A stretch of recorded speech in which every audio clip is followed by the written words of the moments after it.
Good morning, ladies and gentlemen. A very warm welcome to all of you. This is the 30th episode of our weekly webinars being organized by Bamboo Society of India to propagate wider knowledge of bamboo across everyone. My name is Ranganath Krishnan. I'm the Secretary and Treasurer at Bamboo Society of India, and I welcome all of you to this session today. Today's guest is a wonderful gentleman, a seasoned person in the Indian Administrative Services and a thorough bamboo lover. I'm just going to introduce him to you in a minute.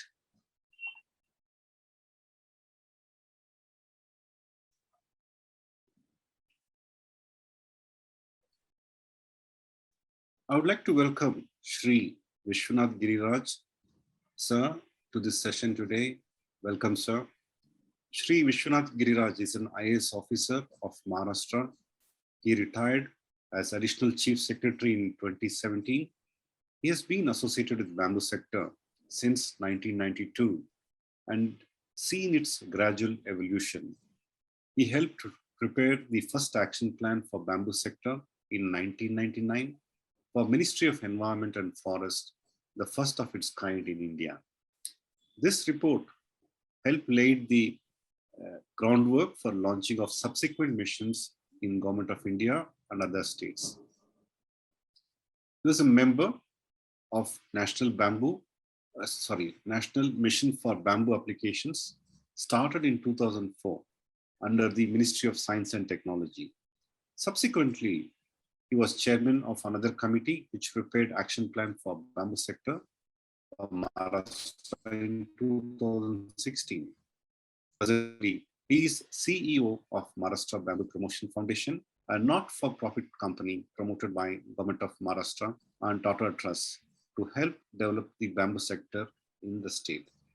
It supports small pilot projects and studies to strengthen the bamboo sector. So, Giriraj sir, it's my great pleasure and privilege to welcome you. And the session is all yours, sir. Over to you. Please enlighten us today. Yeah. Thank you very much. I hope I am audible and visible to all. You are able to see and hear me properly so that I can start my lecture. Sir, you are audible, sir. And visible also. I think my face. Yes, sir. Yes. Okay. Thank you. First of all, I thank Bamboo Society of India, particularly Mr. Ranganath Krishnan, for inviting me to be part of your weekly webinar. It's always a joy to speak about bamboo, which is my passion. And it gives me more joy that more and more people are getting into this. So with this preliminary, I will start my presentation for a talk on the evolution of the bamboo sector and what I see are today's challenges and how collectively we can overcome them or face them. So I shift to my presentation.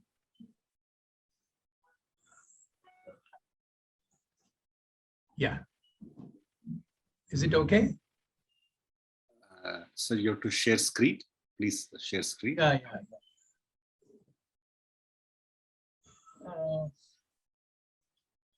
I think I jumped. What should I do now? No problem, sir. Can you go back to Zoom? Yeah. 1 second.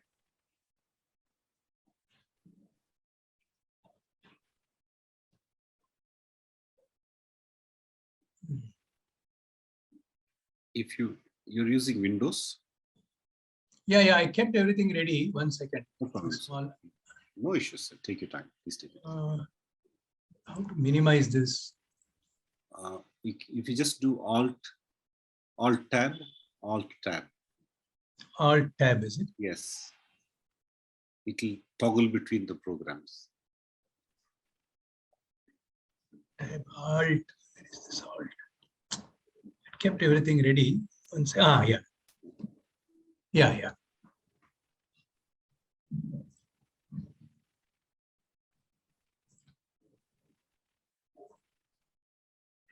Yeah.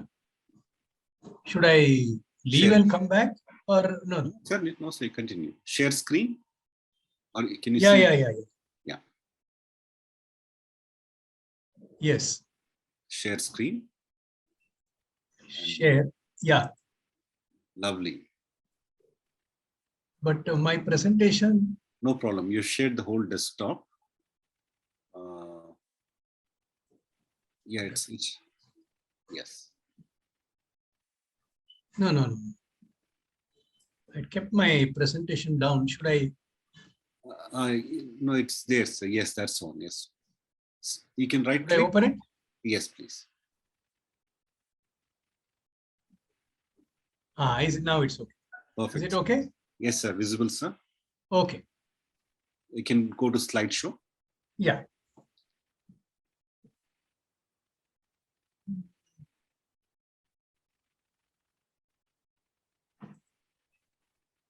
Is it okay? Good to go, sir. Okay. Lovely. So this is the title of my presentation, Evolution of the Bamboo Sector in India and Current Challenges. I'll start with my own journey because it almost, there is a sort of the growth of the bamboo sector and my own journey somehow seem to be going together. In 1991-93, I was CEO of Zilla Parishad, that is a district body. In each state, it is called differently, but the district body in which I was the CEO of the Zilla Parishad in Chandrapur, south of Nagpur. So, as you know, it's a thickly forested area. Almost 40 to 45% was under forest. The famous Tadoba Tiger Reserve is in this place. And people were using, when I used to travel to the villages as a part of my work, people were using bamboo extensively in their housing, in their fencing, into the day-to-day needs. At that time, this modernization has not yet penetrated in a tribal area. This is about 35 years back, 30 years back. And one of my work was, as you know, is to create local jobs. Government of India always has some schemes. Like those days, it was called IRDP, jobs for women, development of women in rural areas, various names. Now you have different other names, self-help groups. And we found there was extreme shortage of ideas to create employment. People were trying to do something, the support staff. And then at that time, something happened which really changed. I was traveling from one of the taluka towns back to my district, and there was an arrow mark, training center, bamboo training center. I said, ask the driver to stop, let us go in that arrow mark. And then I found that the Development Commissioner Handicrafts was having a training center there. It is a peripatetic training center. They have their main training center in Tripura. As you know, it is called BCDI, Bamboo Cane Development Institute. They also had a number of, in each state, 1 or 2 training center for 2-3 years. So I was amazed. There one lady had come from Tripura, and I was amazed at the type of items they could make from bamboo. So later on also, I saw some people from Bangladesh who had settled in, not Bangladesh, they were, Bangladesh, East Bengal, who had settled in that part under the Dandakaranya scheme in the 60s, the local Hindu population. So they were also making remarkable items. So all this fascinated me. I said, why can't we create local employment using local materials? And those days it was possible. The world has changed remarkably in the last 30 years. I do not know whether I can say this today. Today, in the remotest village, nothing local is available. Even broomstick is imported. So I wrote a letter to the local banks saying that we should finance more of these units. So one of the government officers came and met me, said, sir, very nice of you, you have written this letter. He was working for Women's Uplift in a government, Mahila Arthik Vikas Mandal. So he said, when you go to Nagpur next, please meet a remarkable person called Vinu Kale. So next time I went to Nagpur, which was my regional headquarters, I had to go almost once a week or twice a week, to once in 2 months or twice a month. I met this Kale. So when I went to his house, he is an architect. Later on, I came to know from the prestigious JJ school. So his house calling bell was made of bamboo. You have to do something, and then inside, if you go inside, his desk was made of bamboo. He had a VIP suitcase made of bamboo. He had a measuring, being an architect, he had some measuring scale and other things. All were made of bamboo. He had a pen, ballpoint pen, where the case was made of bamboo. And I was amazed that he could do all this. Very creative person, very well read.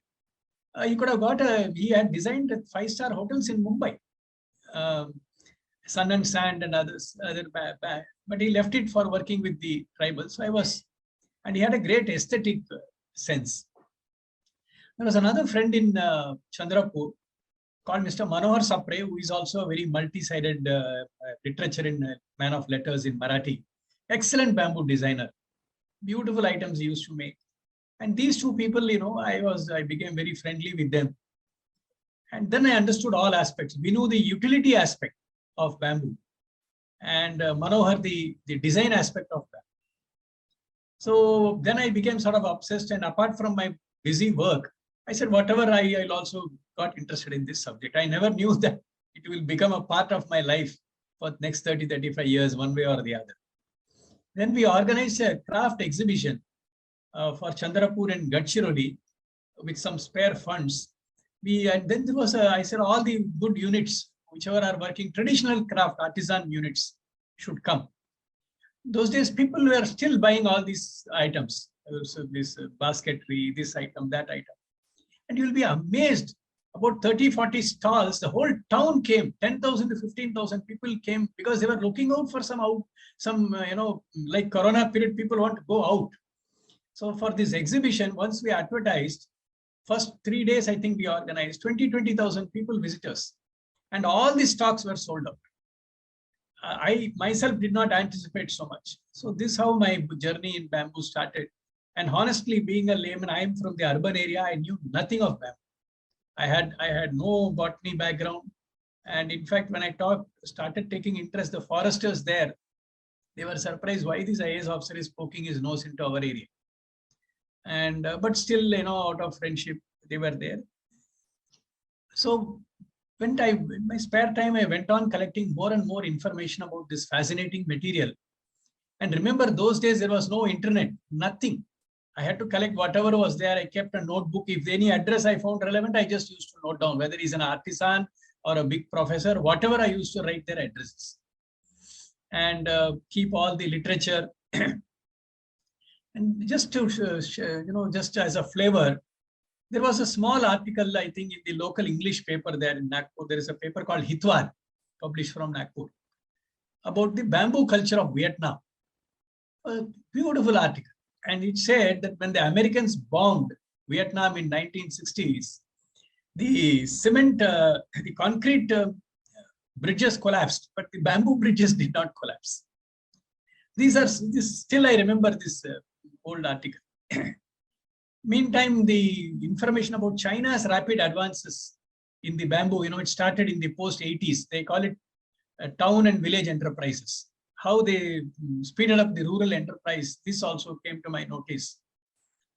And in 1994, wherever anybody used to talk of bamboo, I think I met Mr. Lakshmana, who is well known in Karnataka, in the Masuris and some training class or something. Then I visited through Vinuval, I formed an INBAR office, International Bamboo and Rattan Office. That time it was part of IDRC. IDRC is the Canadian Aid Agency. INBAR was not an organization.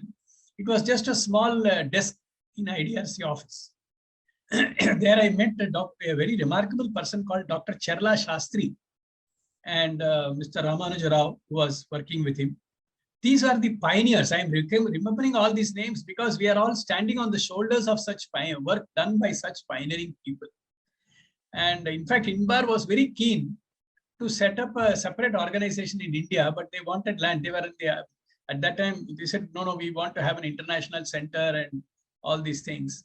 But somehow they did not get much response from the then government of India at that point of time. That's how they shifted to China. Then I had the opportunity to visit the International Bamboo Congress at Bali in Indonesia. Because of my enthusiasm, my secretary, the tribal department secretary said, no, she sponsored my visit.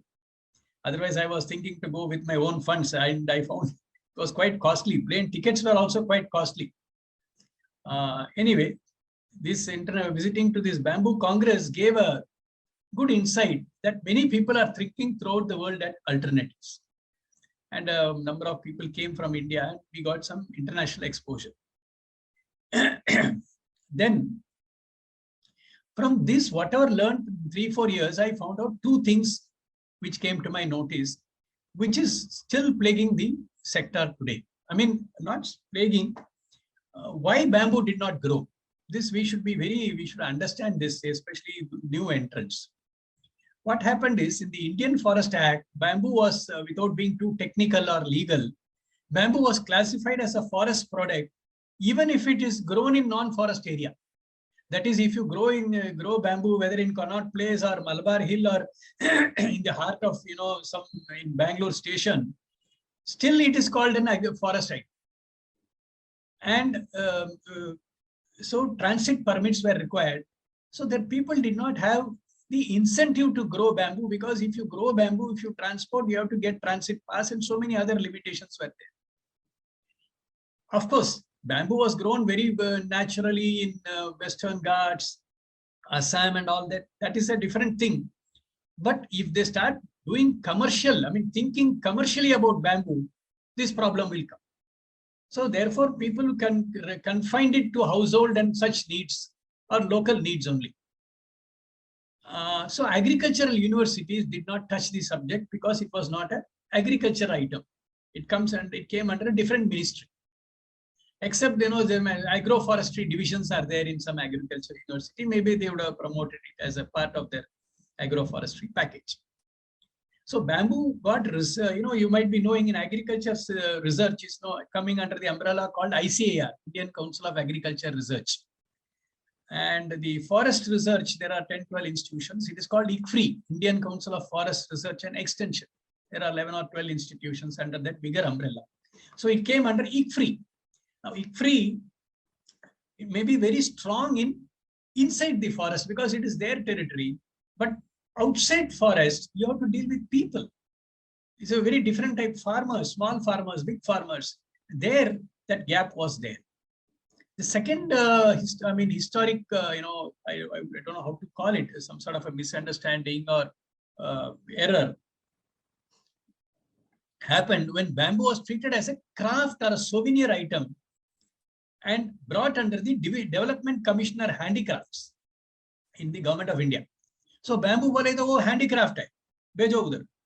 In reality, in field, if you see from India from 1947 to 1990, bamboo was used widely. If you had somebody or just go, suppose you are transported back to India of 1960 or 65 in rural areas, even in small towns, because plastic did not, bamboo would have been used. I remember in our village, so I am an urban person, I used to go to my native village. Bamboo was, for you pump water from the hand pump to the bathroom, there will be a split bamboo pipe it will take. There was no steel pipe. People are fencing, housing, even to, beat the cows, they had a bamboo stick, and in that they kept a sharp needle. So 1,000 different ways bamboos were used, and remoter it was, the more bamboo intensity was used. But slowly, this knowledge died because with alternate material, destruction of forest, of various reasons. So, but because it was treated as a craft and souvenir item, the utility aspect, which was being used by millions, was somehow not given weightage. And in souvenir item, the problem is, today I keep 2 items in my drawing room. Tomorrow, some other item comes, I leave it. Because there is limitation to keep a souvenir item. It has a very narrow market.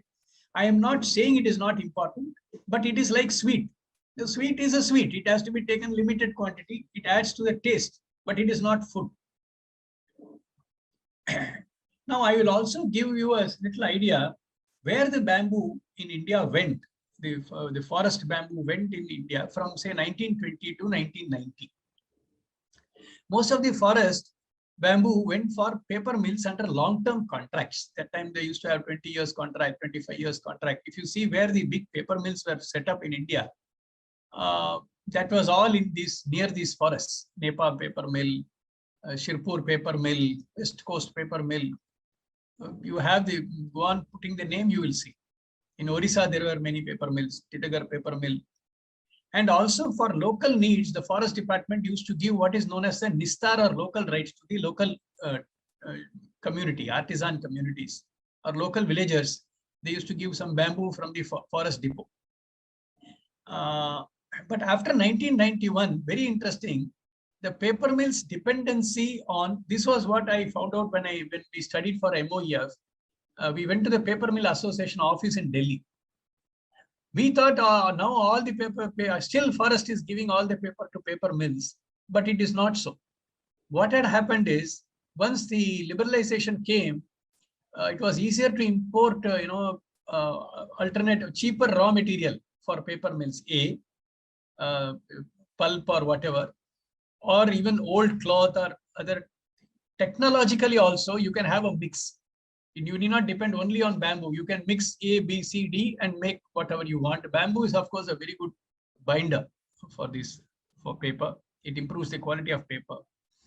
And also the cost of raw material, which was applied from forest, was becoming costlier. The long-term contracts, every new government wanted to renew the contract. Each new government comes, no, that was made by the earlier opposition government. Now we are coming, we will have a fresh contract. I hope you understood. And also, there was also left-wing extreme problem, Naxalite area problem. They were also not, harassing the flow of raw material. So the forest department also stock reduced. They were not also able to give attention to bamboo. So this was the scenario of bamboo. Then what happened is, this is again a good coincidence. There was a letter from Inbar, which had been just started in China. China was more responsive. They said, we will give land. They start the Inbar head office in China. So accordingly, it was started around 1998 or so. And a letter came to the Government of India, Ministry of Environment, asking that India should become a member country. As you know, now there are more than 50 countries who are members of Inbar. So at that time, Honorable Shri Suresh Prabhu was the minister. And he was quite fascinated and he gave immediate support for this bamboo. And somehow he sensed the value of bamboo as a resource. I think his contribution has been very stellar. For the first time, the bamboo as a resource was recognized. And he said, we are going to give importance to bamboo. Moment he announced a minister from the Environment and Forest Government of India, there was great enthusiasm in the Northeast states, because Northeast people realize intuitively, all the 8 states now, the value of bamboo. And I remember June 5th, there was big enthusiasm, World Environment Day on his announcement. And he followed it up in September 1999, a big meeting of all stakeholders in bamboo. All the ministers from Northeast, other states were invited for a big seminar in Vigyan Bhavan, first time in India with bamboo as a resource. Otherwise, it was called poor man's timber, raw material for paper. So it was a tectonic shift. Now we take it for granted, but this happened only 22 years back. As a prelude to it, it was decided, I had a chance to go to the ministry, and Mr. Charla Shastri was also, keeping in touch with me. So one of the decisions which was taken is to bring out a small stock taking report of what is the bamboo, where we are, and sort of an action plan for the development of bamboo sector. And this was the first time the word bamboo sector was used. That it has a, there are artisans, there could be downstream users, it could be used here, there are stakeholders. So this was the bamboo sector, and a base document was prepared. This base document was headed by a very senior forest officer from the ICFRI, Mr. J.K. Rawat. There was another officer, senior forester in the ministry. I was there, and another marketing expert. So we traveled to many parts of Northeast, other parts of India, and prepared the report in record 2.5 times. And this report was released in that Vigyan Bhavan seminar in September 99. So this was a sort of a base document, first document of its kind. And then various state governments started taking interest in bamboo. So Tripura organized, on the lines of the government of India, Tripura organized a big bamboo mission in 2000 or so. And if you see after the bamboo mission, and it is kept in the industries department, and the Tripura bamboo economy has increased tremendously with focus on craft, the biggest private sector. Engineered bamboo, as you know, epitome is in Tripura. There is a bamboo park, and it has been started. I believe it is working well. I should just share, little, since this presentation should not be too technical. When I visited Tripura first, I think in 99 as a part of the mission, when you go to the airport, everywhere the partitions where they used bamboo. Even the part of the airport they had used bamboo. You go from the airport to the town, both sides full of bamboo weaving units, craft units. So it was looking so beautiful. And it was supporting a local economy. It may not be calculated in cash in terms of GDP, but people are using bamboo A to Z. And amazing skills in Tripura, amazing craft skills. So on the lines of Tripura, many states set up their state bamboo mission. Uttarakhand, Kerala, Madhya Pradesh, Nagaland, Jharkhand, and others. Slowly, when you set up these missions, though there are plus and minus, at least a few people who are involved, interested, a cadre develops. Tripura focused on the craft sector, being in an interior area. I think Nagaland worked in its own way in the construction and such line. So slowly these type of state missions started. And once again, very interestingly, all the state missions were in the state government were handled by different departments depending on the local situation. In many states, they were with the forest department because bamboo boleto, they will give immediately to the forest. But in some states, it went to agriculture. In Tamil Nadu, even today, the bamboo mission is handled by the horticulture department. In some state, they were given to the industries department, like in Jharkhand. And I think in Kerala and the state bamboo mission with the science and technology department. Why I'm trying to tell you is, depending on the department, the focus of bamboo varies. If it is in agriculture, they look at bamboo in a different way. If it is in forest, they look at bamboo in a different way. If it is with industries department, they look at from the industries angle. So each looks in a very different way, and all are correct, but the emphasis varies depending on which department handles. Now I told about the 1999 big seminar in Delhi. So there were a number of seminars, number of people came together. And I think after Mr. Suresh, Vinu Kale, enthusing many people. I didn't mention much about Vinu. He was the one who also inspired a very good organization which is working for bamboo in Kerala. You might be knowing, called Uravu in Kerala. So Vinu has been the inspiration. So then Mr. Suresh Prabhu contributed a lot. I told about the Inbar people who are in India, like Mr. Charla Shastri and others. Then another remarkable man, he's also my senior in the IAS, he's no more. His name is Vinay Oberoi. He was in the UNDP and he played a key role in strengthening the bamboo sector in India. From 1998, they pumped in substantial funds into the bamboo sector so that to strengthen it. So they've set up a small center in NID, Ahmedabad. At that time, NID Bangalore was not there. In fact, Professor Shushant, who is now in NID Bangalore, got into bamboo those days. And his guru was Mr. MP Ranjan, a very remarkable. There is a book called Bamboo and Cane Crafts of Northeast. It's a classic book. If some of you are interested, you should have a look. It is an NID publication. And then IIT Mumbai, Professor A.G. Rao, there was a bamboo studio was set up there. Then a bank in Northeast called Netfee. Then Bamboo Cane Development Institute was strengthened. FRI links were made. And such many support institutions were developed, and whoever got involved in bamboo, some of them have continuing their involvement today. Even today, one or two have become entrepreneurs also. So that is how the sector has grown. So this widened the number of people getting into the bamboo sector who can talk of bamboo, who can share information.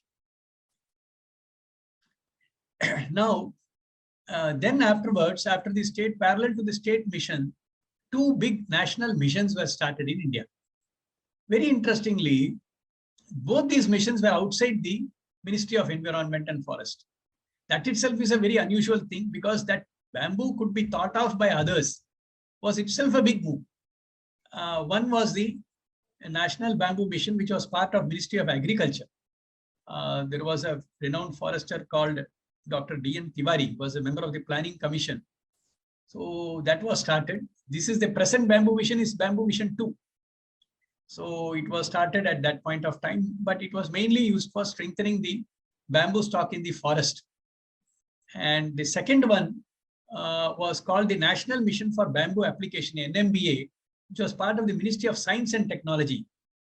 Now it has been converted to Nectar in Northeast. 4 or 5 years was there. And NMBA did some pioneering work in those days, which I wanted to share. One is they only developed these machines for primary and secondary processing for bamboo. Nowadays, you get bamboo machines in Devas, ready. But these machines were first, they are all wood making units, wood machines. So they were also asked to get interested in bamboo. And they also started making a number of machines. Like there is a person called Mr. Pandey, Sunil Pandey is now in ITC. I would suggest, Bamboo Society of India to once invite him for one of the webinar to give a lecture. He's an engineer from IIT and he was in the Indian Forest Service also. So he will be able to share his experience of NMBA and issues one of these days. The second one was also identification of important commercial species of bamboo. I think they have now identified 11 or 12 useful species. Because as you know, more than 100 species of bamboo are available in the nature. But for practical purposes, they said these are 11 or 12 important species which we need to develop for commercial purposes. This was prepared with the help of FRI, KFRI, very pioneering work. Now we all take this for granted. We say, Stocksai, this Oliveria, this Brandisi, all these species now we talk. But these were identified for commercial use, Tulda, for only in this period. And another thing, NMBA brought out excellent publications, small booklets on various aspects on themes of bamboo. They also did a lot of pilot projects. I wish we can put it in public sector, public domain. They are with Nectar. I would request particularly Bamboo Society of India to take it up, Government of India. We will also take it up that these valuable literature which have been printed should be made more available in open through the website as a website document so that everybody can benefit, because there is no need to reinvent the wheel. They have done pioneering work of making how to make charcoal, the engaged IIT professors, coloring of bamboo, various technical aspects. A lot of monographs were published with scientific inputs. And they also supported a number of bamboo-based industries in Northeast. Some of them started, they did very well during Andaman tsunami. A lot of these bamboo items were sent from Northeast, bamboo boards and other items. But later on, for some reason, folded up. Now, there was a big, long gap. And now I'll try to highlight some of the positive trends which have happened since 10. Of course, compared to the speed with which Vietnam or China has done, we are very far, very, very much behind. But the major change which happened as, of course, the Indian Forest Act was amended in 2018 after 90 years. And now outside bamboo, for bamboo outside forest is a sort of a free commodity, though there are each state is having some transit pass interpretation, but the act has been amended. It's a very major change. And the great interest in the people in bamboo has happened only after 2018. So we are just 4 years old, 4 to 5 years old. For a new sector, this we should remember. Yes, we have to travel long, But 3-4 years is a very short period for development of a new sector, especially new commodity about which we never knew much. That incidentally, the traditional knowledge of tribals, artisans, that is also reducing, because with modernization, many of them are also becoming laborers. So in Maharashtra, anyway, I'll come to that a little later. Though the interest has grown in bamboo leaps and bounds since 2018. In Maharashtra alone, over 10,000, this I can say with certainty, that 10,000 hectares has come under bamboo cultivation. Cultivation, not naturally grown bamboo, that is separate. About 5,000 hectares plus under the National Bamboo Mission, and people on their own 5,000 hectares, because a lot of people are having family lands due to labor problem and all. They are working in urban areas. They are choosing to take bamboo. So this is a big number. And every day I see some new people, no, I want to start, entrepreneurs are coming to start up eco enterprises. Somebody say phone small bamboo center near Pune, where we bamboo tourism, we have put all these places. You'll be surprised, there is a place called Amravati. People not from Maharashtra, it's a big town close to Nagpur in the eastern side, we call it Vidarbha. There, the little outside the town, there is a very beautiful bamboo nursery and forest land, and slowly they have developed into that place as a bamboo tourist place. The whole area is made of, they are having bamboo bridges, items that can be made bamboo, children's play, play items like in a park using bamboo for climbing and all that. And this is the only big entertainment. Somebody wants and meets their relative in Amravati there. So where to go? Take the children to this bamboo park.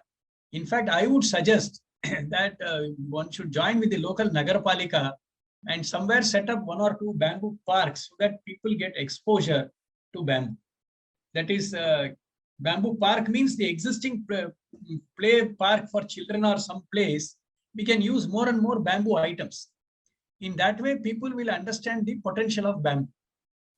As you know, there is a very successful unit in Maharashtra making toothbrushes. I believe they are now exporting. And there are such other units in Maharashtra, 1 or 2 have become very famous, internationally famous also, well connected, and they are doing very well. We are getting continuous orders. Just to, I do not know whether I should say it in the end, but the thought comes now. Just now, our bamboo, we call it Bamboo Training Center in Chandrapur, which has been set up by the BRTC, Bamboo Research and Training Center in Chandrapur. They got an order for bamboo lid for the lipsticks. In European countries, due to environment reasons, they want to replace many of their plastic items with bamboo, with natural material. So they are working for target of reducing the climate, carbon emission, this, that, reducing this usage of plastic and synthetic material with natural material. So they want, 1 lakh or 5 lakh pieces of this bamboo lids, bamboo cover, like in a toothpaste lid for various items. But then to make of that European specifications, that much is not available because for technical and other reasons. This type of challenges. Otherwise, once we make, then sky is the limit. A number of small units can come. They are making ice cream sticks near Pune. But their main problem is, I'm telling very, very practical issues. What is happening is, it's a huge demand. But then wastage, that's not making it viable to make these ice cream scoop sticks. So it is easier to import it from China because it becomes cost effective. So one of the biggest challenges is to how to produce that quantity with that quality at that price. This is the biggest challenge for entrepreneurs. This may involve a lot of supply chain and other business decisions. Another very good thing has happened is this social media has speeded up communication.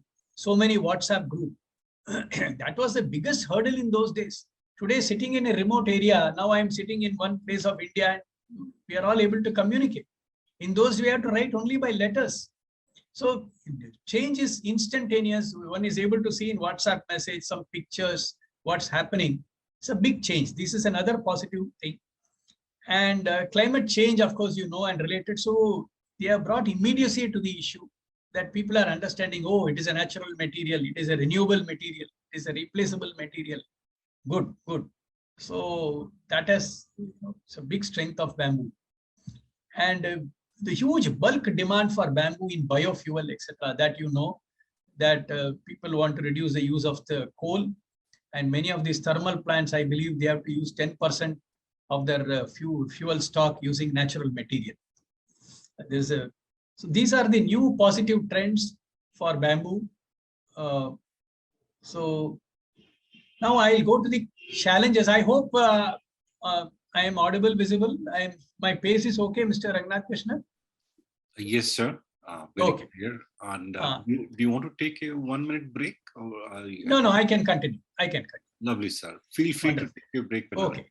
Thank you very much. Now, current challenges in the bamboo sector. Now we will go. At what time I should finish so that I can, for my question answer, around 11:30? 11:30, 11:45 is good, sir. Okay. First is, bamboo is a new sector and we are all learning along the way. This we should understand. So when you are, so the implication is the risk taking and experiments has to be supported through some public funds or some charity. No, or you, little person with an entrepreneur with a little deeper pocket has to take the risk. So we are all learning. We, especially in the Indian context, because in the Indian context, things are different. It's very difficult to compare China or Vietnam. We have to find our own way, and I think we will find our own way. For example, if I wish somebody does a study on the, Government of India put some restrictions on raw batti imports last year. Now, initially there were some problems because we were importing even raw battis. But now, because of this Atmanirbhar and the restriction it has put, I believe a number of units have sprouted in a very short time in Northeast and elsewhere. And a lot of improvements in the creating our own source of raw material and value-added items in the agarbatti industry, which is saving us foreign exchange. The second thing, which because I am being a generalist, I am not a technical person, I always feel bamboo is like the proverbial 6 blind men and the elephant. What does that mean? The farmer looks at bamboo in a very different way. He wants a good return, and naturally so. If I am a farmer, I would say I have earmarked land because I could have cultivated something else. So if I grow bamboo, I should get something more than I would have got in any alternate crop. Again, within the farmer, the big farmer looks at it in a big way, it's different way. Small farmer and the medium farmer looks at a different way. Then there is one category who are not growing bamboo consciously, but who are, it grows on their backyards. It is, I call it scattered bamboo or non-cultivated farm bamboo. This is much in Western Ghats, in the slopey lands, in the backyard of my house, in the slopey areas, river banks.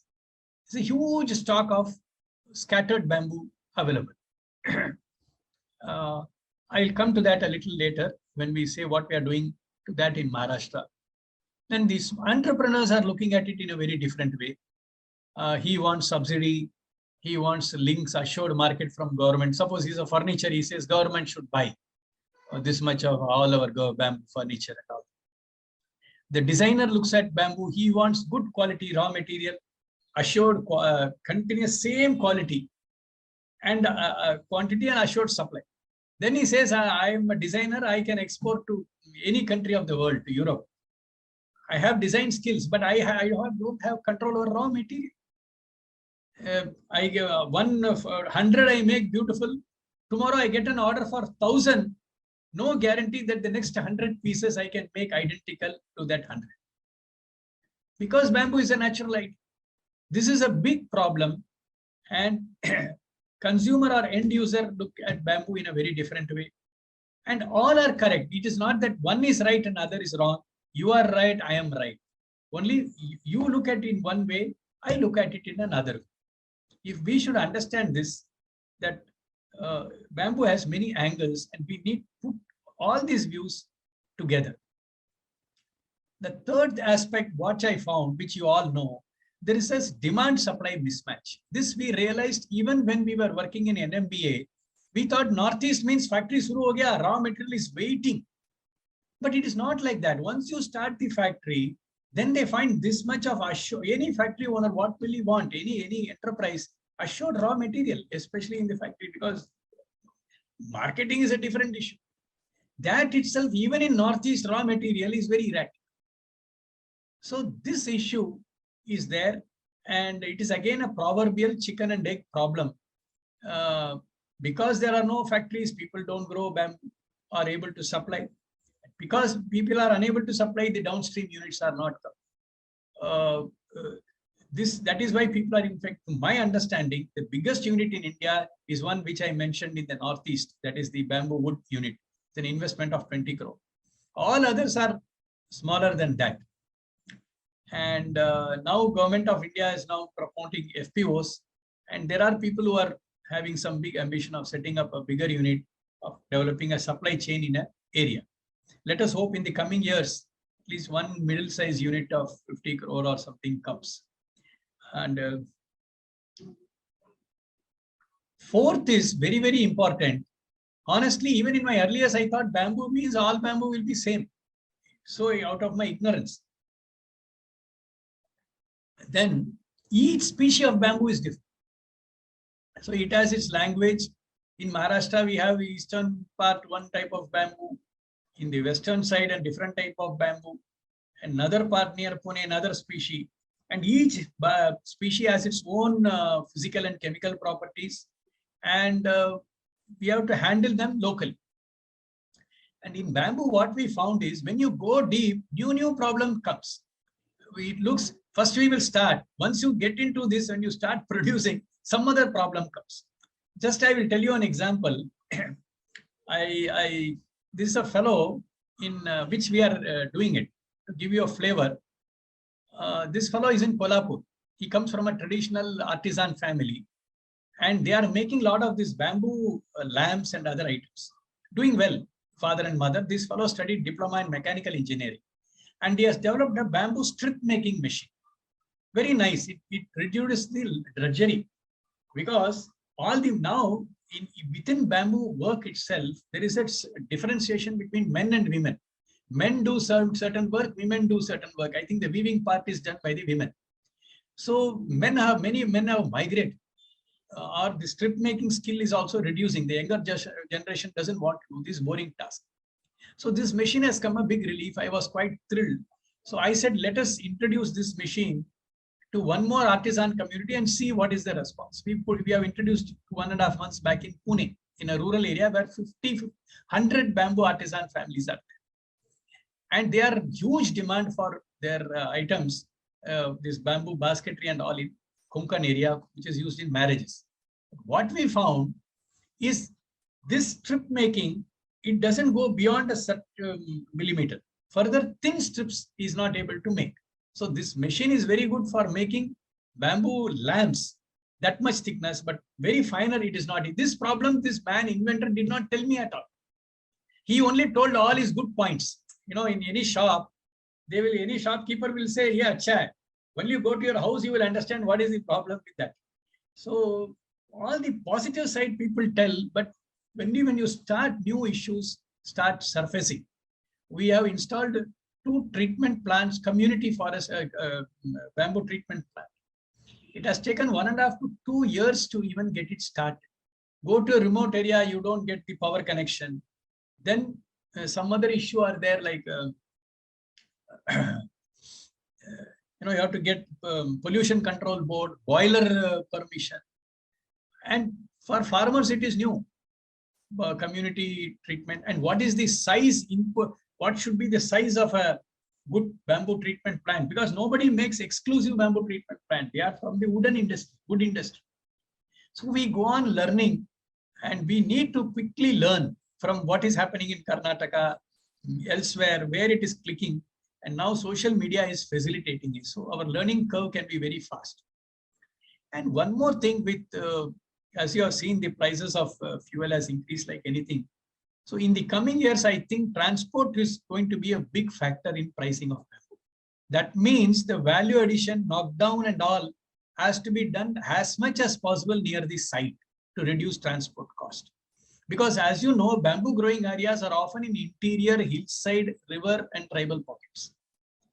So here transport is becoming a big cost. Even getting it from many of the good tulda from northeast, the bamboo will be 1 rupee, but transport is 3 rupees. Total cost at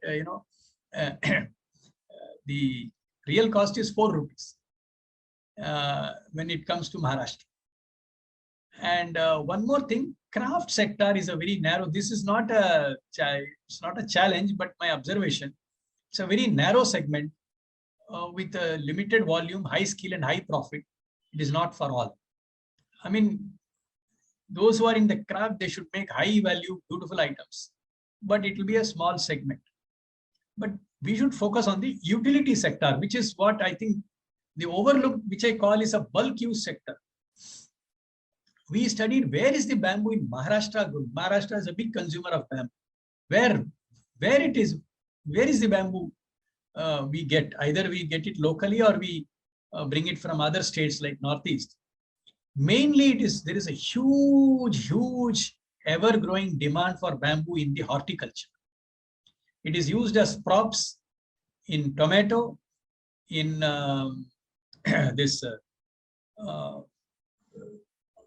grapes, oranges, and the like.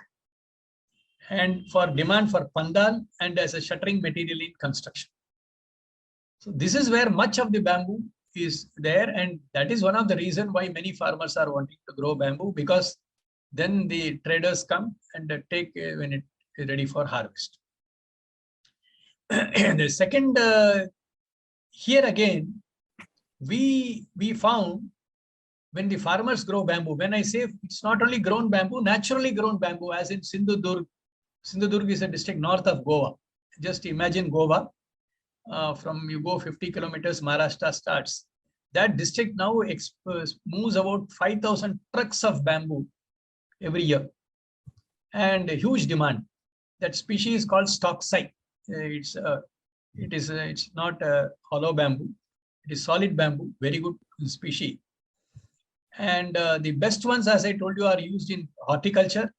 Then the bent ones are sometimes taken for fencing material.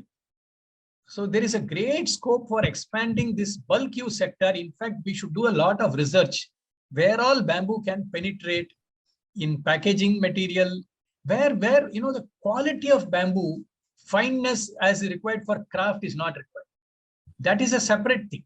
If where quality is there, then you will have to grow 5-acre bamboo, keep it under control, then make beautiful craft items and export. But bulk use mein bamboo packaging material, bamboo in construction, here we need a lot of designers. One thing, we have just supported a small project, bamboo as fencing material.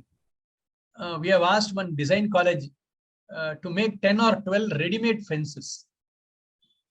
People need fencing in many places, in their farms, in their small shop, and if it is cheaper than alternate material, they will. And here we have to think of where to position bamboo. Now, where all, even in construction, bamboo is in demand. Coastal area bamboo is demand because then you need not get permissions. Up to 500 meters, I think bamboo is still treated as a temporary item. So, why it is used in horticulture, I asked the farmer. He said, sir, we cannot use steel because ye garam ho jati. If you use steel, then our grapes, tomato and all get warm. Bamboo is a natural material, cool material. So any amount of best steel will not do a natural material. So where bamboo can position. For example, we have great festivals like Ganesh festival, Durga festival. So here, if we make ready-made bamboo-based items, there will be a huge demand. one person made bamboo rakis, one organization. It is only focusing on bamboo rakis for the Raksha Bandhan. And they have specialized. So it is embedded with culture. So now where are the areas we need to put together? This all are also I would like to share. If bamboo can grow around, on a cluster, but here everybody says it will be advantageous if we grow bamboo in cluster. Unfortunately, what is happening, the even cultivated bamboo, because only little better off farmers want to take up bamboo cultivation. So they are not available in every village evenly. Somewhere he is there, somewhere he is there, somewhere he is there in different villages.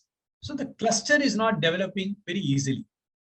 So we need to define what is a cluster and what activity can be taken if somewhere, when I say somewhere, it could be one village, it could be a group of 4 or 5 villages, or it could be a group of 10 villages. If 10 acre, 25 acre, 50 hectare are available, or if 200 hectare are available, what type of activity can be taken so that which is very relevant for that area. We see, like in mobile, you have mobile from 5,000 rupees to 50,000 rupees for different categories. The mobile manufacturer doesn't say, no, we have only 25,000, whoever wants to come. No, they have mobile for senior citizens also. So they, depending on your, so we should go around understand the problem and try to work out for that. If 10 hectares of bamboo are available, or in one district, we are trying to calculate 500 hectares are there, or 200 hectares of bamboo are available. They will be ready next year. How best to use this bamboo in the present circumstances? Instead of 1 rupee, with the farmer get 2 rupees.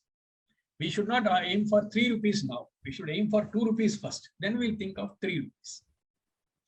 So charcoal making, briquette, pellet making, and so on. Here we need small types of machines. I go on asking people, can you tell whether this machine is working well last 2 years anywhere? Nobody is able to give me a categorical reply. Whether it has been working, existing in anywhere, working for 1 or 2 years, or any machine manufacturer, I will take guarantee, sir, you introduce, or I will give it on higher basis. We need machine manufacturers to put their machine on higher basis. And also mobile equipments. As I told you, for small charcoal making, briquette making, pellet making, etc.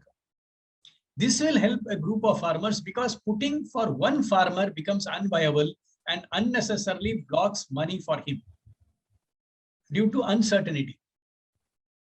This is one area where we need to put together. In simple language, we need to have strategies for different areas available for bamboo cultivation in a pocket, and suitable downstream machines which can be shared by the group.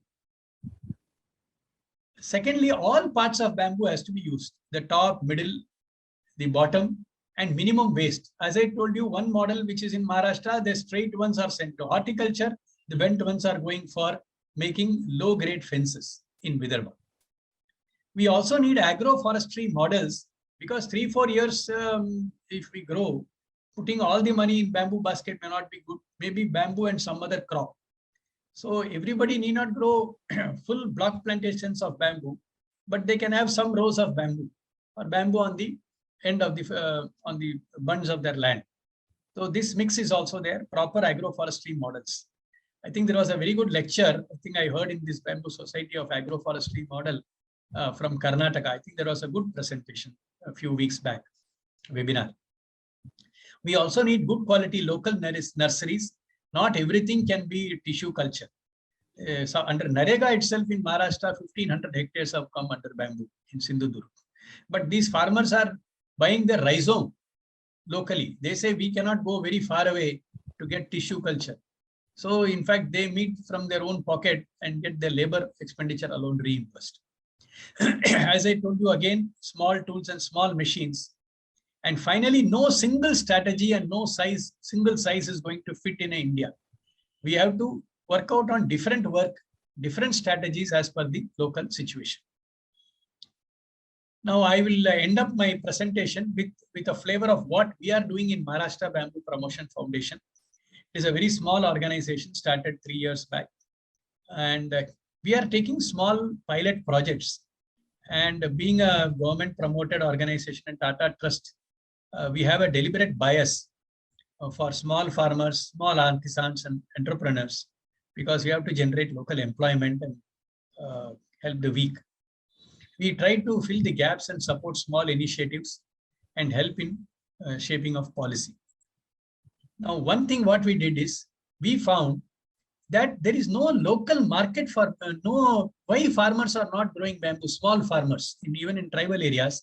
There is bamboo, but they are not even harvesting that bamboo. The clump is neglected, it has got intertwined, it is not even cleaned up. It is like a room which has not been cleaned up. So why they are not cleaning up? They say the cost of cleaning up, what do I get? So we developed 4 or 5 local in different location bamboo purchase sale center. We have given small entrepreneur 1.5 lakh loan, not even loan, a grant, and a little publicity, so that any farmer can buy 5 bamboo, can sell their bamboo there, weekly bazaar. All that local fellow has to have a little piece of land in the weekly market. So people know, I can sell the bamboo here. Otherwise, where will he go? I have 4 bamboos. It is unviable for me to go and sell it elsewhere, very far away. So this in 4 locations we did, and all the response has been very good. And in one place, the value, not only people are wanting to sell bamboo, they say, please send some people who can clean up the bamboo. That means they need skilled artisan as a package to clean the clump. And people also want people who can harvest and manage the clump in a scientific way. So clump management. This has been a good idea, and I would suggest that wherever possible, we should have this bamboo local mandis with minimum investment. We should develop small entrepreneurs, and they can link with the bigger entrepreneurs. The second is we are supporting bamboo nursery in the community management under the Forest Right Act, 4 or 5 location. Thousands of hectares degraded forest have been given to communities. So there, for the community, we are giving them a bamboo nursery of 3-4 lakhs. So they will hopefully plant the bamboo, and the bamboo culture will again regenerate. Third, we did some market studies, and we do some studies. In fact, one of the interesting studies we did when we started to discuss with all the importers and wholesalers in Mumbai, what are they importing from China and what do they want? What type of bamboo items they want? As I told you, many want ice cream sticks.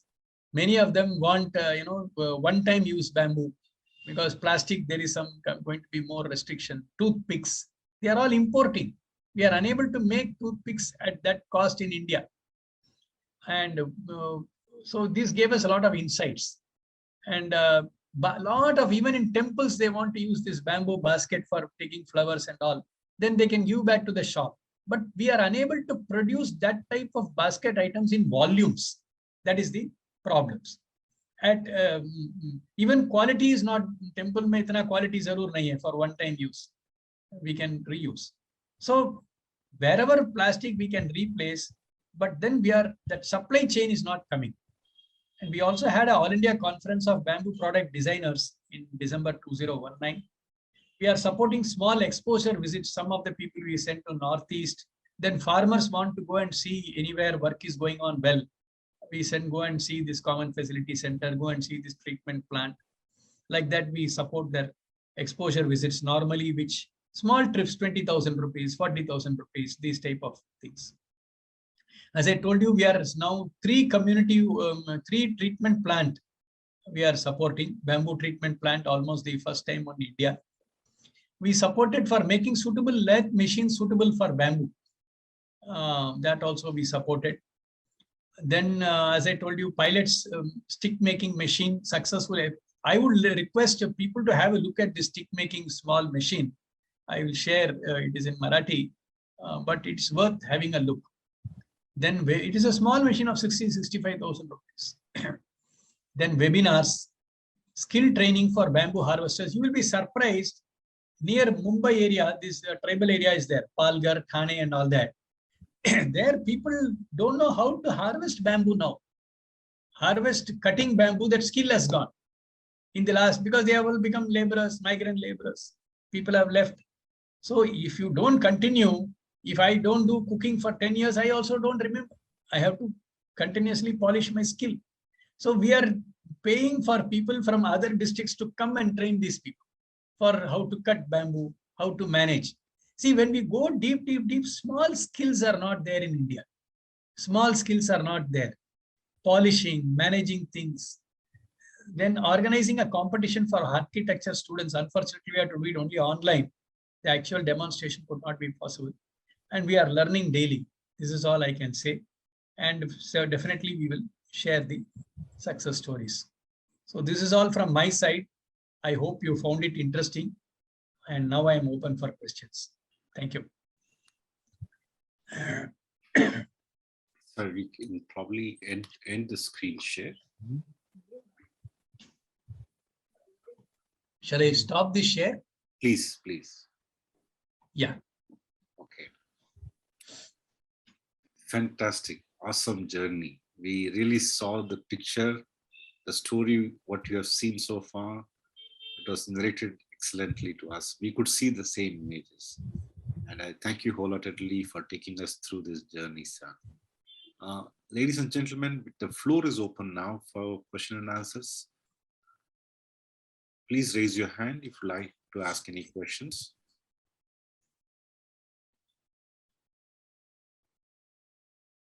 Or if you have any feedback or any comment on the... Yeah, please do. Let us have some exchange. Yes, sir. Not necessarily a question. Yes. More of sharing. Yes, sir. The first question is from Mr. Ram. Ram, please go ahead. Thank you, sir. It was an awesome presentation, sir. Please introduce yourself. I'll like to get new friends also in the bamboo family. You may know me. Sir. Please. Yeah. Myself, Ram, from Connecticut, USA. Oh. Yeah, I'm from Tamil Nadu. Okay. I'm working on the 2 projects. I'm running a two firm, but one is Bambangil LLC here in US. We are selling bamboo toothbrush. Okay. And working on another project, building a agroforest in South India. So that's myself. So it's so yeah, wonderful sessions there. And so as you said, we are learning a lot of things. One more point, I would like to introduce across, world, what I see from bamboo perspective. Most of the people don't know how to identify the right species for the right material. Correct. I think that one issue is there, and another way is how to check the quality. That's problem also there. So how I'm not sure, based on your experience, have you experienced that challenge also, sir? Yes, true. Right end use, yes, because for new commercial uses, earlier, as I told, bamboo was being used for local, they knew where to use it, in not for the commercial sense. But yes, a lot of work, some work has been done by, as I told you, 12 commercial species. This can be used for this. But people know in a sort of an oral way, this species is good. For example, stocksai is very good for furniture. This is very well, and one of the best units in India, which is making furniture, is using stocksai. But the furniture maker has learned by trial and error, not in a scientific validated way. This is the good one for this. We need to work on that. I fully agree. The second one of quality, yes. We ourselves do not know. For someone, recently she's trying to sell bamboo items to corporates. And one of the artisan units sent some material to her on my recommendation. I said, have a look. and they sent quite shoddy quality. She got very angry. She said she straight away rejected. She is very sympathetic to bamboo. She said, how can I even show it to anybody? You need a quality check, some system. But the point is, whom I can engage as a quality check manager? This skill itself has to come. See, we assume there is a quality control manager, like in industrial units, quality control. But when this skill itself has to be developed. I heard one or two craft unit, one in Jharkhand has developed a quality control mechanism. So these type of specific skills have to come, and we need to develop. One thing in India, I don't know whether I should mention, my somehow feeling is in India, we will not be able to do like China, huge markets. There may be one or two. India will be a king of selling in small volumes for niche markets. This is what is my own assessment. I may be wrong. You're absolutely right, sir. Even though we are learning phase, we are competing with China in terms of lot of things. If we get skilled more, definitely we will be the number one. Yeah, thank you, sir. And sir, I want to know your suggestion I am taking up. I have noted down that right end use for each species. This is one takeaway in our discussion. Thank you. Please go ahead.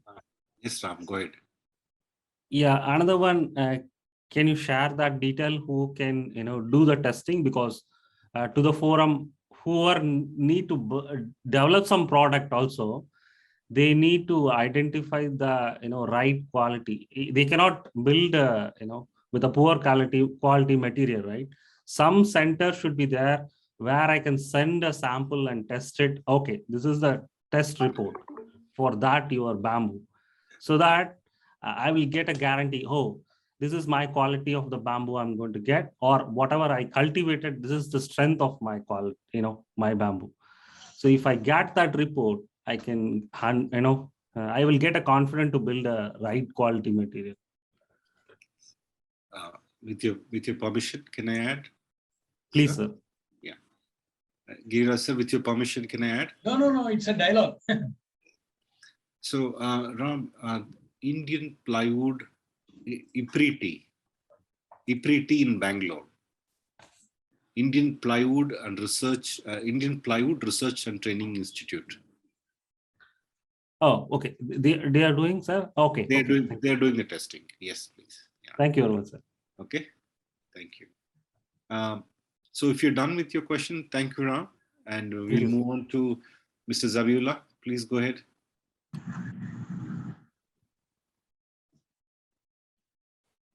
Zabi, your audio, you're muted, Zabi, audio. Mute. Yes. Good morning to all. My name is Zabiullah. I am from Davangere, Karnataka. I have one suggestion, like by name Akash Chaurasiya karke, who is doing multi-layer agriculture. He has conducted one training in Dharwad. There are 60 participants who are in need of bamboo for their multi-layering. They are collecting the data and they are getting from the Northeast. So I want to know, if anybody who can, associate with these kind of people, I think you will have a regular market wherever they go. Definitely they need these bamboo sticks for their multi-layering. This is my one observation, what I would like to add. Good. Another one is, I am associated with the company. They are looking for charcoal industries which are running in India successfully. I think with Krishnan sir, I last spoken, and then I tried to find out in Tiptur and all. They said that is they are doing it from the coconut shell. Okay.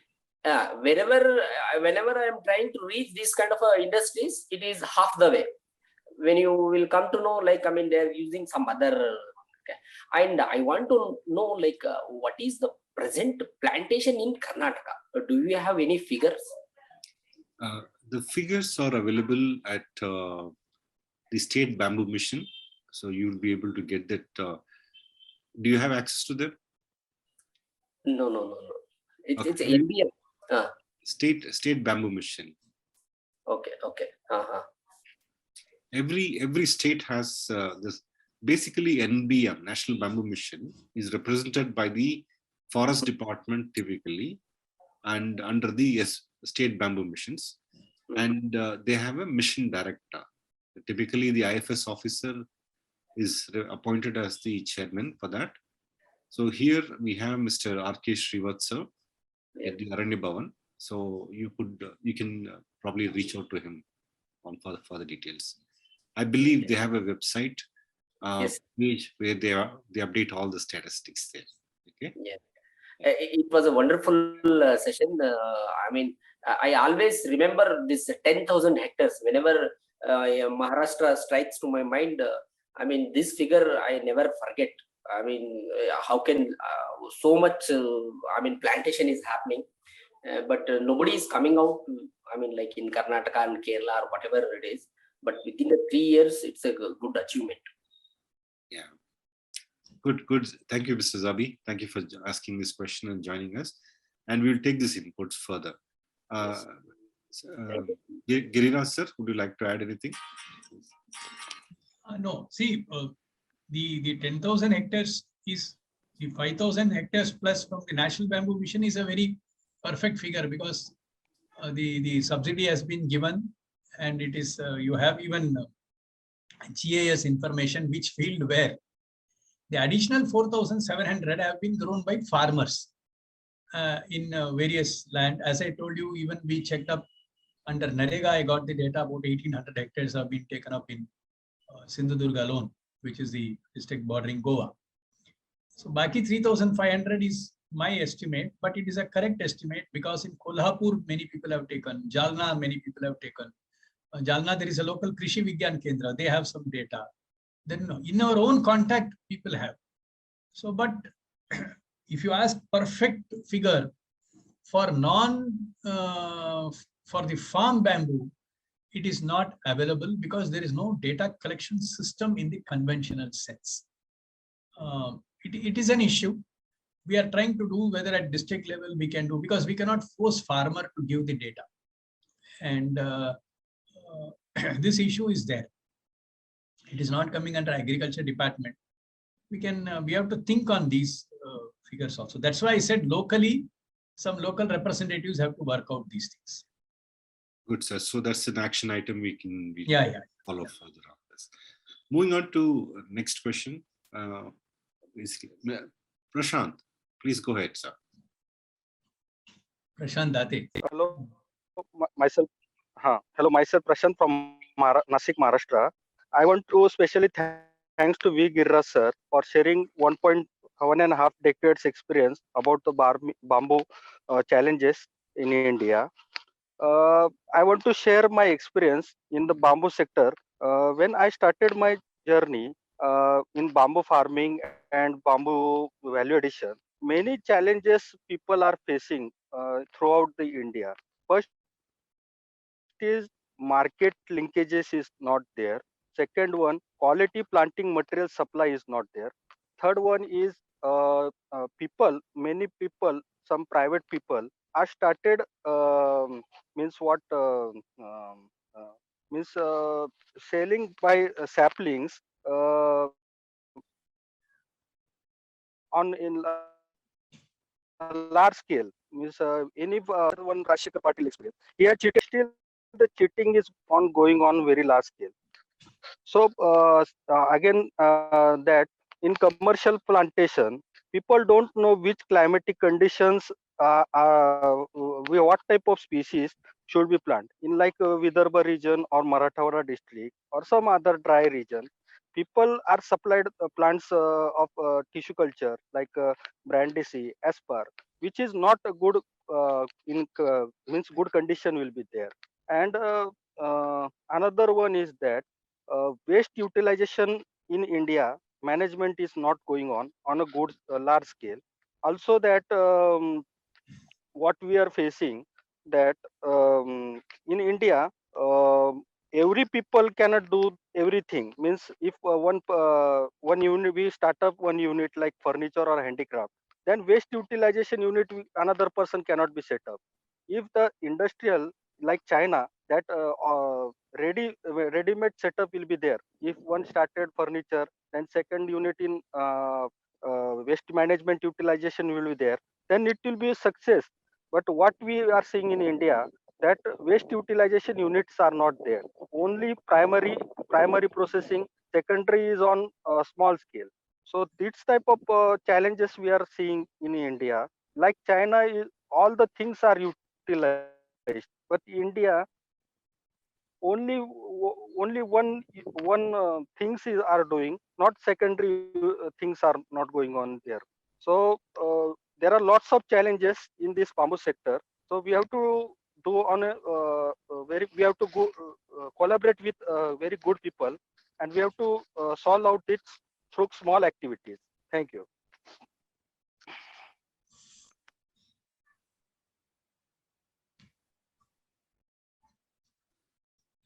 Thank you, Prashant. That is absolutely right. Your concerns, your points have basically reflected in our presentation as well in one way or the other. And thanks for adding value to this. Anything else you would like to add, Prashant?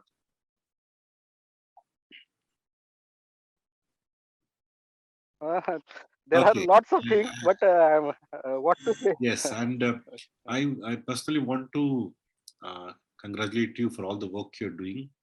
Keep the good work going. And I know you're a strong disciple of bamboo.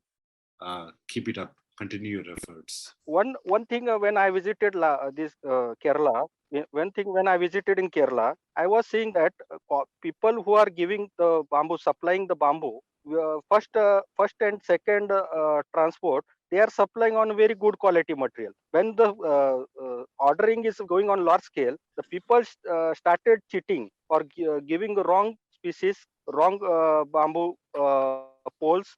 So these things are happening in bamboo sector. Not means a proper management is not going on. This Okay. I think that calls for an intermediary in every agency. state these problems are facing. Yes. I think that basically reiterates in terms of quality. We need to have an intermediary agency, somebody like SGS or a TUV, to check the quality of purchases. So let's see. I think that is one of the challenges we have to address going forward. So thank you, Prashant, once again. We will move on to our next person in the Q&A. Pratik, please go ahead.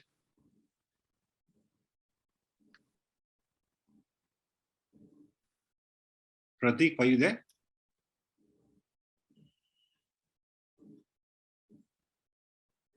Okay, I think Pratik may be away from his desk. Mr. Umesh, please go ahead. Yeah, hi sir, I'm Umesh. I'm basically from Jalgaon. I suggest one opinion, my opinion, rightly said by Prashant and Giriraj sir. We need to increase quality planting material from private nurseries who are doing well in bamboo sector. What happened nowadays in Maharashtra? There are 2 or 3 labs who is authenticate supplier of bamboo saplings, and the stamp is on their names only. So what can be done? The selected species, we are collecting seed or rhizomes from reputed institutes.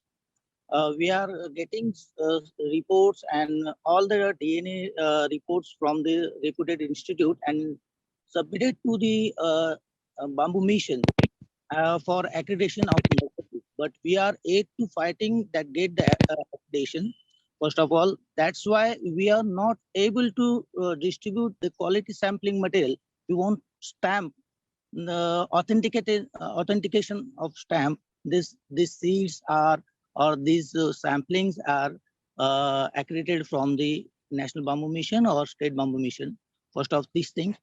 there should be two types of nurseries, like one is aggregated and authorized supplier for the National Bamboo Mission. And second is aggregated, but not maybe supplier of, but anybody, any farmers wants to be purchase that saplings from the reputed and aggregated nursery who is aggregated from a state bamboo mission or national bamboo mission. So people will have a faith because I am planting this bamboo plants or bamboo rhizomes or bamboo saplings. This is genuinely correct. National Bamboo Mission, or I request Giriraj sir, please look into this to increase the nurseries so we can boost plantation also. Thank you. Sure, I will press upon the government regarding this good nurseries who can supply quality, because when the demand comes, good quality stock material should be made available. So we'll look. Sonar, since you are opened that Kharedi Vikri center in your place last year in Parola, Yes, can sir. you very briefly share for the benefit of the participants today, last year what happened, how this center was started, and whether the demand has picked up? Yes, sir. We have started the bamboo Kharedi Vikri Just for Kendra. the background, this is one of the centers, sir. What is the name here? Name of your Devendra center? Bamboo Mandi. Huh? Devendra Bamboo Mandi. No. The Parola. Sanstan, huh? Sanstan ka naam. संस्थान का नाम उपलेश्वर Mahadev. Upaleshwar Mahasangh. A small working capital amount was given to set up a local purchase center. Oh. So I had mentioned in my speech 4 or 5 centers. This is one of the successful ones. Can you very quickly tell 1 or 2 minutes your experience? We have started from 2 clumps, and within 1 year we have supplied 1 truck load of bamboo, which is accessed with me, which is supplied to Ballarpur last week, sir. So with the help of Bamboo Promotion Foundation, we did it, and people are knowing that in our area also bamboo is bamboo can be purchased and bamboo can be sold within the area. Thank you. You are also supplying, you are also providing laborers go and cut. Yeah. Is it not? And you are getting a lot of phone calls.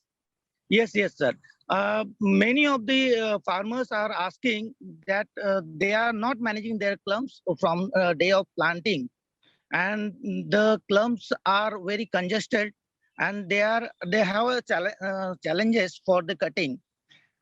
Even though farmers have bamboo clump on their farm yard, but they are purchasing bamboo from the outside, from the market for their own use. So we are asking, why don't you use your own bamboo? That they are saying that the cutting cost is more than the purchasing cost. So we are giving them trained laborers.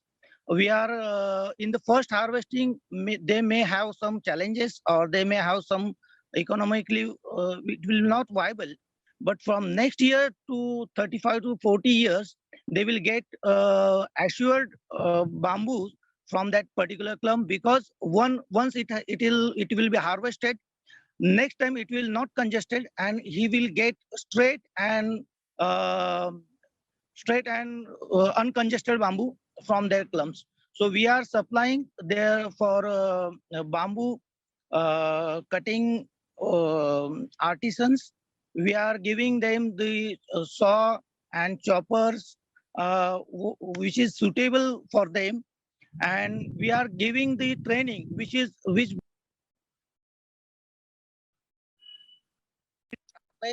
bamboo is not ready for harvest. We are also conducted some small trainings for that artisans. Okay. Yes, sir. Wonderful. Thank you for sharing all these details, Mr. Umesh. It's interesting how this has evolved, and I think we should take a leaf from you to other sectors as well, how we can promote this further. Yeah. Okay. Thank you for sharing. We move on to our next question. Mr. Mohammad Sheikh, please go ahead. May I request Giriraj sir to throw some light on bamboo composites, please. Oh, I am not a expert on bamboo composites. I think there were some presentations from Purity and others on this subject. It is already there, yes. Yeah. There is as I told, for bamboo composites, you need adequate raw material and market link. So, Mr. Mohammed, kindly look into the YouTube channel of BSI. There is a video done by Dr. S.R. Shukla. You can, in the session there, you can look into this. Yeah, thank you. Okay, thank you, sir. Thank you so much. Thank you. Okay, moving on to the next question. Mr. Pratik, are you there? Yes, sir. Please. Can you hear me? Yes, Yeah. yes, please go ahead. Sir, I'm a web developer based out of Bangalore actually, and I'm working on some digital tools related to bamboo sector. So my question to speaker sir was that, like, according to you, how can entrepreneurs like us can provide like what are the tools or digital tools needed right now in the bamboo sector that we can help with? Like you had mentioned that there were great publications of nectar which are not available online, or market farm linkages or stuff like that. So can you please share some information? So before Giriraj sir answers, Giriraj sir, Pratik is our BSA member, is a wonderful resource on technology. So if you have any requirements for digital transformation of information, slicing, dicing, etc., Pratik can definitely help. So yeah. So now Sure. over to you, sir. I think there is a lot of information asymmetry. So maybe this digital tools will help. Just now, I think Mr. Zaibullah mentioned that they're looking out for some bamboo sticks multi-layering, and they don't know where to procure. Yeah. If you can, people can develop a marketplace also, but how to work out the business model and how to make it viable, that is the issue. We ourselves are trying to do something, not getting into the commercial business. There is one more bamboo mirchi in Maharashtra. They are also trying to link. But here you have to aggressively, not bamboo mirchi, market mirchi. Market mirchi. Market mirchi. Yeah. See, here a lot of investment has to be made in collecting and putting the information on one side. Linkages. That is the issue. Immediately, I'm not able to say anything. But So basically, we will share with you. Currently, I'm working like on a directory, like sort of a yellow pages for bamboo, like all the manufacturers or the farmers or whoever has done plantation or like anybody related to bamboo sector, any bamboo lover. They can just connect on the platform, list all the details, what they require from the sector, and their leads or what they are looking for. So at least we have a platform where we can collect all the information. And I'm doing this on a not for profit basis, so I can I myself am a web developer, so I can invest my time into this. Very, very great of you. We will keep in mind, and ultimately, I think it should work on do think on a commercial basis also. Yes, sir. Yes, sir. Long term, there can be many things that can be done in the future with all the data collected, but still we need at least a platform to get with the data. Wonderful. Yeah. Thank you, Pratik. Thank you, sir. We move on to our next question. Mrs. Jyoti, please go ahead with your question, ma'am. Yeah, namaste, sir. This is Mrs. Jyoti, Director Jan Shikshan Sansthan, sir. As I said in the chat box that we are organizing the trainings in the bamboo sector and especially for tribes, sir. We are from the MSD and we have 340 Jan Shikshan Sansthan working in all over India. In Nasik, we are giving training to the tribes in the bamboo sector, sir. My suggestion is, can bamboo, this bamboo foundation, bamboo promotion foundation, or Bamboo India can collaborate with Trified, that is a government department for marketing, and they have 200 plus marketing outlets also. Can they collaborate with Trified so that our tribe beneficiaries can get the marketing? Sir. See, our organization is a not-for-profit, and we don't want to, I mean, we are not against it, but we don't want to get into this linkage work, because then you send it to TriFed, then if they sell it well and good, if not, what about the returns, payments, all these issues are there. These are all very commercial things. And consciously, we don't get into nitty-gritties of commercial activity. Certainly, we can recommend that you have been trained. Then directly contacting the market is the better one. Yes, sir. Yes, sir. It's only the thing is your intervention is needed, because that money will go to directly tribal. No the problem. tribal artisan will get benefited, sir. No That problem. is, yes, We sir. will give a recommendation. Yes, sir. Thank you. Thank you, sir. Thank you, ma'am. Thank you. So I think that is the last Q&A session, sir, request. And any further questions from the panel? Audience? Okay. So, Giriraj, sir, thank you very much for this wonderful session. We really enjoyed it. Your insights were really helpful. I think we'll further discuss and probably elaborate further on some of the threads and see how we can take further steps to mitigate those. And on behalf of entire Bamboo Society of India, I would like to thank you wholeheartedly for this wonderful session, sir. Thank you very much. Thank you, sir. Thank you very much. Ladies and gentlemen, with this, we end our session today. Please follow us on the YouTube channel, Telegram links. And if you're on YouTube, please subscribe and press the bell icon on our channels so that you will be notified of all future videos. Thank you very much. Have a wonderful weekend, all of you.